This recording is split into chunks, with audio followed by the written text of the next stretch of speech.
دنیا میں مرد کا سب سے بڑا دوست رازدار اپنی بیوی ہے۔ اگر آپ کی بیوی آپ سے اپنے مسائل ڈسکس نہیں کر رہی، اس کا مطلب ہے کہ اسے کوئی امید نہیں کہ آپ اس کے مسائل حل کر سکتے ہیں۔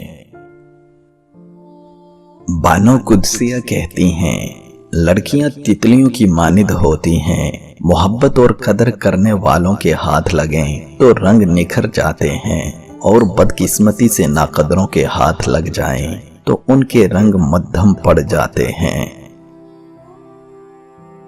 اگر آپ کو اپنی بیوی اور بیوی کو آپ کو دیکھتے ہی روح کو ٹھنڈک ملتی ہے تو یہ کامیاب زندگی کی بہترین نشانی ہے۔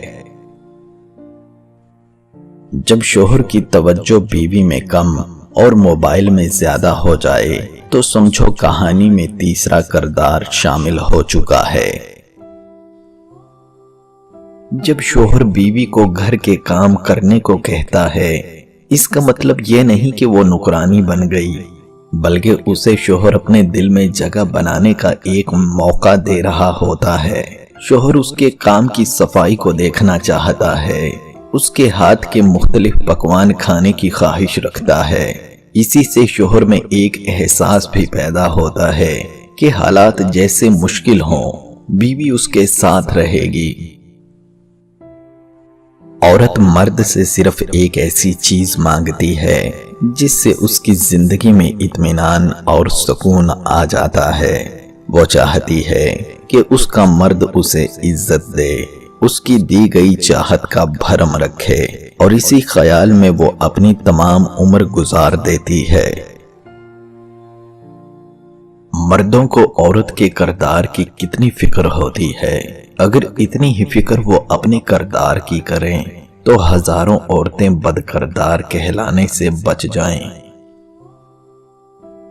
محبت کبھی دوسری نہیں ہوتی، آدمی دوسرا ہوتا ہے، محبت وہی ہوتی ہے۔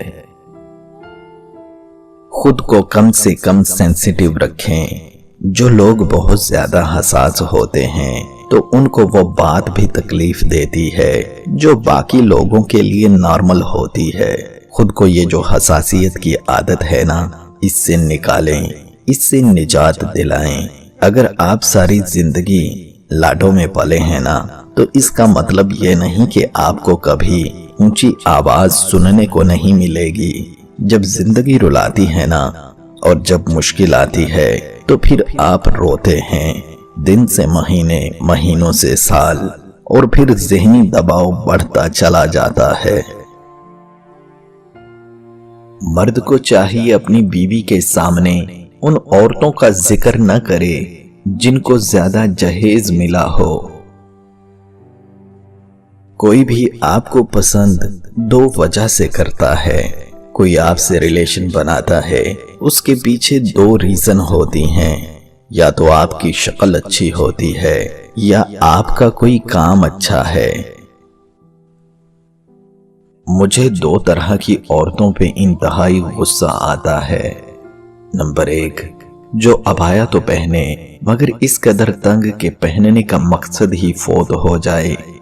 نمبر دو، جو خوشبو لگا کر گلی بازار سے گزرے اور مرد اس خوشبو کو سونگھ کر اس عورت کی طرف متوجہ ہو۔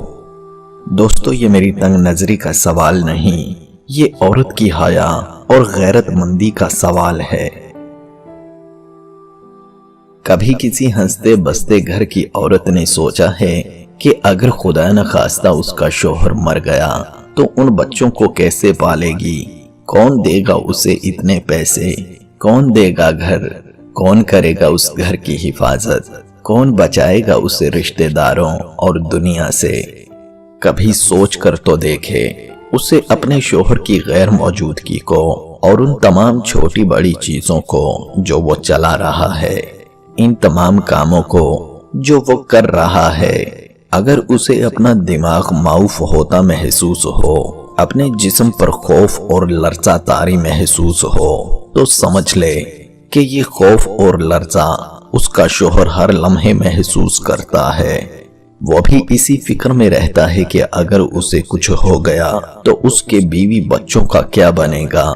اللہ پاک سب کا سہاگ سلامت رکھے، آمین۔ وہ والدین جو اپنی اولاد کا رزق اکٹھا کرنے، ہر آسائش و خواہش پوری کرنے اور پیٹ بھرنے کے لیے دوسروں کی اولاد کا رزق اور منہ سے نوالے چھین لیتے ہیں، ان کے چھینے ہوئے حرام رزق سے پلنے والی اولاد، اس کا نتیجہ اور اجر انہیں ان کے بڑھاپے میں ہی دے جاتی ہے۔ ایسے والدین کی اولاد ذلیل اور خجل خوار کر دیتی ہے۔ سمجھوتے رشتوں کو بقا ضرور دیتے ہیں مگر انسانوں کو تو اندر سے مار دیتے ہیں۔ زندگی گزارنے کے دو طریقے ہیں، جو ہو رہا ہے ہونے دو، برداشت کرو، یا پھر ذمہ داری اٹھاؤ اسے بدلنے کی۔ آدمی اپنی بیوی سے بغض نہ رکھے، کیونکہ اگر اس کی کوئی عادت ناپسند ہوگی تو کوئی دوسری عادت پسند ہوگی۔ شک کرنے اور منفی سوچنے کی گندی عادت میں لتھڑے اس سماج کا ایک المیہ یہ بھی ہے کہ ہم ہر بات میں سازش ڈھونڈ لیتے ہیں۔ جس طرح استری کرنے سے کپڑوں میں جان آ جاتی ہے، بالکل اسی طرح سب کے سامنے عزت دینے سے بھی بیوی میں بھی جان آ جاتی ہے۔ میں نے اپنی زندگی کے گزرے ہوئے چند دنوں سے جو سیکھا ہے وہ ہے خاموش ہو جانا۔ کوئی دل دکھائے خاموش ہو جاؤ، کوئی آپ کے بارے میں غلط بات کرے خاموش ہو جاؤ، رونے کا دل کرے تو خاموش ہو جاؤ، اذیت ہاتھوں کو چھونے لگے تو خاموش ہو جاؤ، ماضی کے دکھ دن اور رات کے کسی بھی پہر آپ کو رلانے آئیں تو خاموش ہو جاؤ، کوئی آپ کو آپ کی برداشت کے آخری حد تک ستائے تب بھی خاموش ہو جاؤ۔